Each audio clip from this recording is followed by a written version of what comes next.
Saludos amigos, bienvenidos a Nuestra América. Y hoy tenemos de nuevo con nosotros al doctor Carlos Sánchez Berzaín, abogado, politólogo, director del Instituto Interamericano por la Democracia. Fue ministro en su país en varias oportunidades en diferentes carteras. En este instituto se discute cada semana temas importantes concernientes con la democracia en América Latina y en el mundo, y reúnen y traen cada día personalidades de verdad del área muy conocedoras, y las discusiones son un altísimo nivel, y él es uno de sus 12 directores, yo diría que el que coordina pues ese instituto. Y lo hemos traído porque lo escuchamos el pasado viernes en una charla verdaderamente importante e impactante en la que él resumió lo que pasa en la América Latina en estos momentos. Yo lo escuché, dije, no, esto lo tienen que escuchar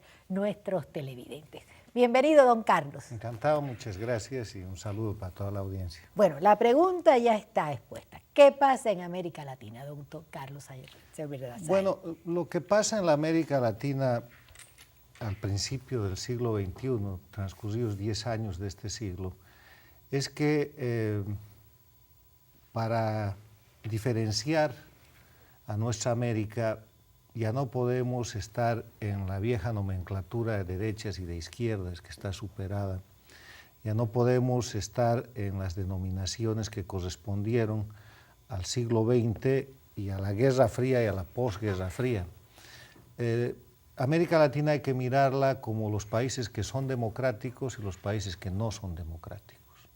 Los países democráticos son aquellos países previsibles, que tienen además un alto nivel de avance en su desarrollo, que además de tener elecciones respetan las condiciones esenciales de la democracia, que son la división del poder, la renovación periódica y democrática electiva de sus autoridades, el respeto a las libertades individuales, el respeto a la libertad de prensa, el respeto a la propiedad privada, el respeto a la libre iniciativa, el comercio abierto al mundo y una práctica de transparencia en la gestión pública, con una condición esencial que es la rendición de cuentas. Nadie en los países democráticos puede estar por encima de la ley, porque la ley es la que manda y la que establece las condiciones de esta relación civilizada. Entre estos países, que gracias a Dios son la mayoría, podemos caracterizar, por ejemplo, a Chile, a Colombia, a México, al Brasil, al Uruguay, al Perú, al Salvador, a Costa Rica, a Panamá, al Paraguay. Pero hay otro grupo de países que existen lamentablemente, aunque son una minoría y han sido frenados en su avance, que tienen por inspiración el autoritarismo, no la democracia.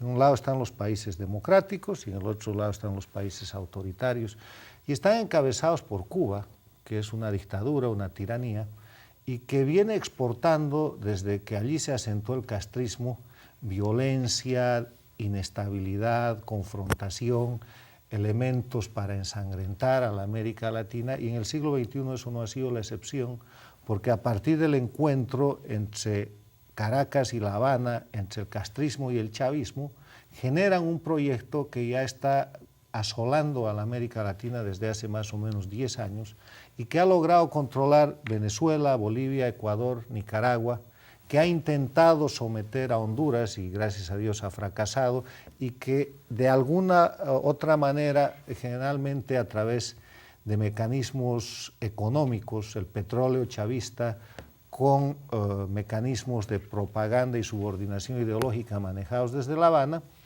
ha logrado influir en otros estados. Ahora, doctor, ¿cómo logra expansión ese proyecto que, como usted ha resumido muy bien, puede reducirse a los países democráticos son los que logran desarrollo, los no democráticos son los que están postergados? ¿Cómo? Si los democráticos muestran desarrollo, no es la fórmula que compran los que no están desarrollados. Hay un conjunto de elementos. Si usted se fija, los países que ha logrado controlar Cuba en su alianza con el dinero chavista a través de este proyecto que han denominado el proyecto del ALBA, el proyecto bolivariano, el socialismo del siglo XXI o el neocomunismo del siglo XXI, son los países más débiles y con niveles de institucionalidad que estaban en progreso pero que fueron interrumpidos. Bolivia, Ecuador y Venezuela siempre fueron un objetivo castrista. Desde el primer momento de la denominada revolución castrista, Castro exportó la guerrilla con la tesis del foquismo a Bolivia, a Venezuela. No ha habido una guerrilla desde que Castro está instalado en el poder en América Latina que no tenga su sello. Trátese los montoneros, los tupamaros, las FARC, el ELN, cualquiera de los movimientos violentos en uno o en otro tiempo siempre han estado alentados, inspirados y sostenidos por la Cuba castrista. Y la manera como esta gente se hace del poder es a través del destrozo institucional en estos países. Acaban con las instituciones políticas, con los partidos políticos, se apoderan del poder a través de mecanismos electorales con un alto nivel de fraude y con un alto nivel de prebenda, manejando los petrodólares de Venezuela, y cuando ya se hacen del poder, entonces empiezan el desbaratamiento institucional, cambian las constituciones, hacen a título de constituciones leyes que les permiten perpetuarse en el poder, agreden a la oposición, la criminalizan, terminan con sus opositores acusándolos de lo que sea, los exilios venezolano, boliviano, ecuatoriano, nicaragüense, son exilios que van creciendo en la medida que el abuso y el control del Estado se hace cargo de parte de este proyecto. Entonces, los mecanismos son los mecanismos totalitarios, antidemocráticos, pero lo que nos tiene que llamar la atención en este tema es que el mundo sigue reconociendo, como si fueran democracias, a Venezuela, a Bolivia y al Ecuador, cuando en verdad son gobiernos autoritarios que han destrozado la democracia en esos países. ¿Y por qué? ¿Por qué ese reconocimiento? Porque hay la falsa concepción y la propaganda de este grupo de países hace además su trabajo de que elecciones son democracia. Y no es así. Las elecciones son un mecanismo de la democracia que además tienen que tener condiciones específicas de transparencia, del voto secreto, de oportunidad, de pluralidad de los candidatos y de garantía para la oposición. Porque la democracia, entre otras cosas, es la posibilidad de que los opositores lleguen al poder a través del voto. Cuando el gobierno de turno, en este caso los gobiernos autoritarios de Venezuela, Bolivia y Ecuador, se apoderan del control del Estado, lo primero que hacen es apoderarse de los órganos electorales, forman grupos de presión violentos que amedrentan a los adversarios, se apoderan de todo el financiamiento para ir a las elecciones y el resto es historia. Entonces, además de eso, se rodean de mecanismos de observación electoral para el día de las elecciones donde todo es normal, pero el fraude ha sido previamente preparado con la identificación. En Bolivia, por ejemplo, la identificación de las personas está en manos de los cubanos y el padrón electoral ha crecido para la última elección en un 40%. Eso no les dice nada, eso es fraude. Lo mismo que en Venezuela.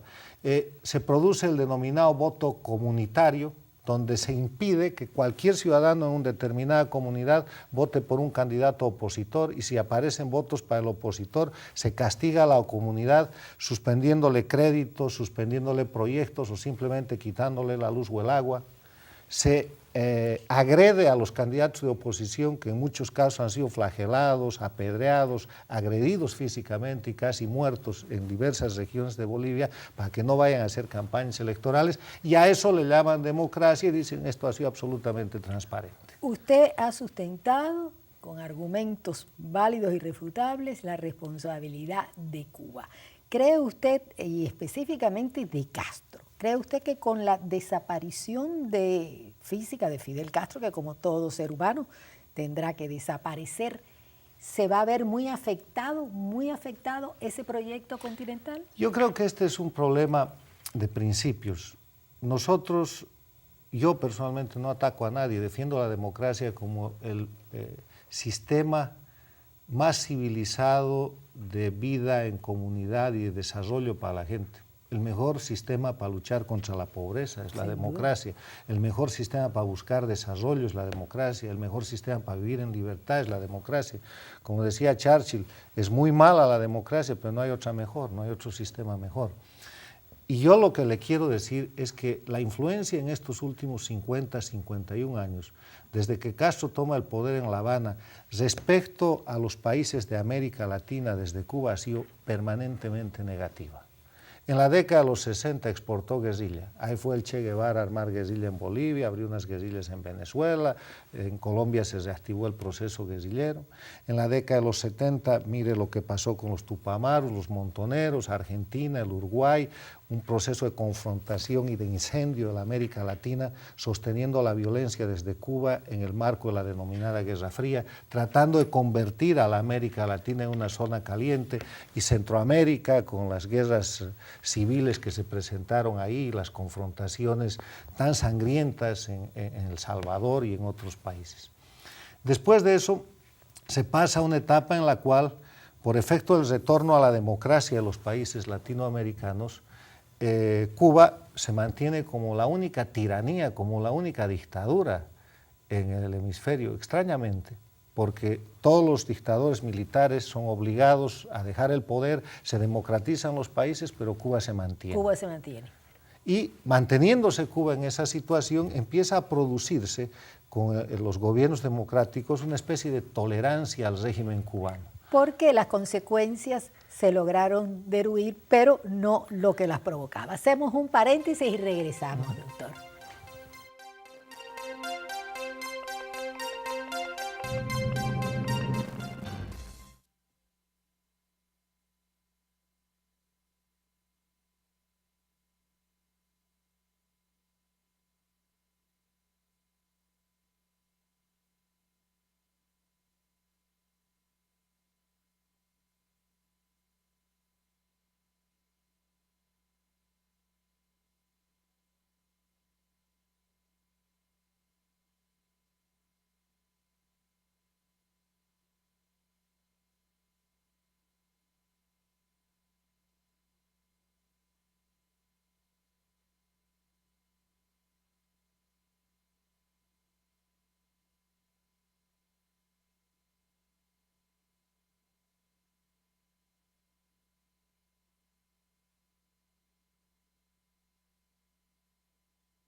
Y regresamos con el doctor Carlos Sánchez Berzaín, que nos está dando una verdadera clase magistral. Bueno, en ese recorrido que usted está haciendo, ¿cuál es el momento actual en que nos sitúa? Bueno, yo le decía que en América Latina la relación de los países latinoamericanos con la Cuba castrista pasa de la confrontación a la tolerancia. Después de la tolerancia se establecen relaciones en la década de los 80. Se cae el muro de Berlín, se acaba la Unión Soviética, termina la Guerra Fría y viene una especie de consideración por Cuba, hasta llegar al punto en el cual, después de que Chávez se alía con Castro y pone en marcha el proyecto del ALBA, el proyecto del socialismo del siglo XXI, este proyecto neocomunista, Cuba parece convertirse en un centro de peregrinación de dirigentes y de presidentes que tienen que pasar por ahí a saludar al personaje de América Latina, que es un dictador, que es un tirano. Entonces, ahí hay una contraposición de valores que es necesario aclarar. Yo quiero recordar que en fines de los 70, principios de los 80, con el paradigma de la democracia, la comunidad internacional prácticamente obligó a todos los dictadores militares de América Latina a que entreguen el poder a la democracia, incluido Pinochet. Pero hubo un dictador que no entregó el poder, que era el dictador Fidel Castro. Y yo creo que es necesario recordar este proceso de la historia latinoamericana, porque con los hechos que están pasando en estos días, con esa característica que nos muestra hoy día la verdadera revolución de nuestro tiempo, que es la revolución tecnológica, que hace que Cuba siga siendo una cárcel, pero que ya no sea una isla. Y la diferencia es